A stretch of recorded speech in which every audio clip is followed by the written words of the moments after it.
In this video, we will be discussing the use of views and how we put those on paper. One of the things we have to think about is, what is a view?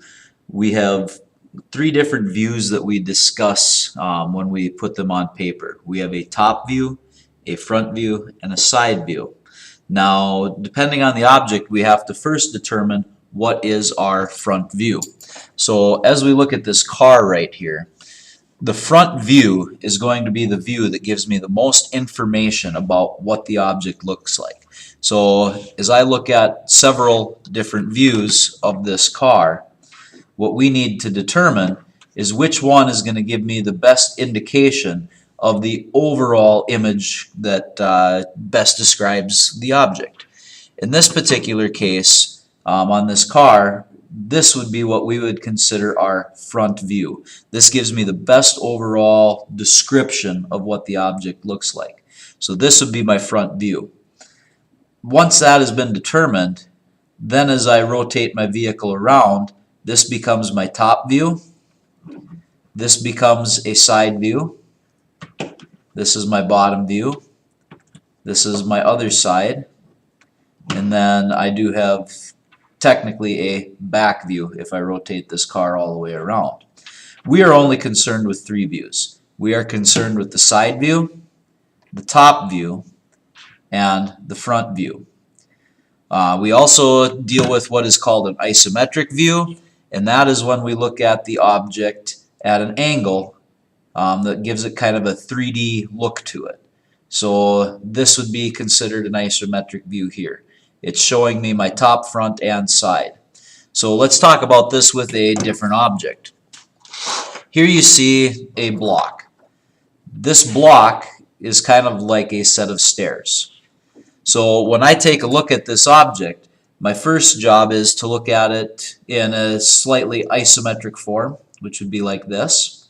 And that's going to give me an idea of what my object looks like. Now I need to determine what is my front view.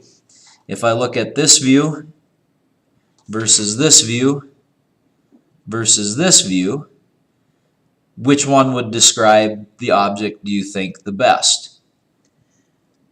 Personally, I would say that this view right here gives you the best description of what the object looks like. So this would then become my side view. This becomes, my front view.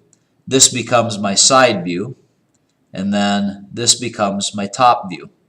Now, when we think about laying these out on paper, one of the best ways to do it is to use what is called a glass box. In this case, it's just a piece of plastic clamshell packing. Something that I can see through forms a box around. What I would do with this setup is I would draw my views based on what I see. So as I look down at this object, I would be drawing lines to essentially match what my object looks like. Now it's a little bit off with my drawing. I didn't get quite wide enough just because of camera angles and everything. So I would do that on my top. I would label this my top. I would do the same thing over on my side. So I'm going to just do this quickly on the side over here. And again, I'm not doing this quite as accurately. Sorry, that's my front. I would label this my front over here. And then this would be my side view. And again, I would label it as my side, so I knew which view was which. Now, using my projection this way, I can look at this box. That's what my top view should look like. This is my front view. Let's move our block out of the way. This is my front view, and then this is my side view. That's a nice way as you're learning how to figure out the different views, how to put them in place.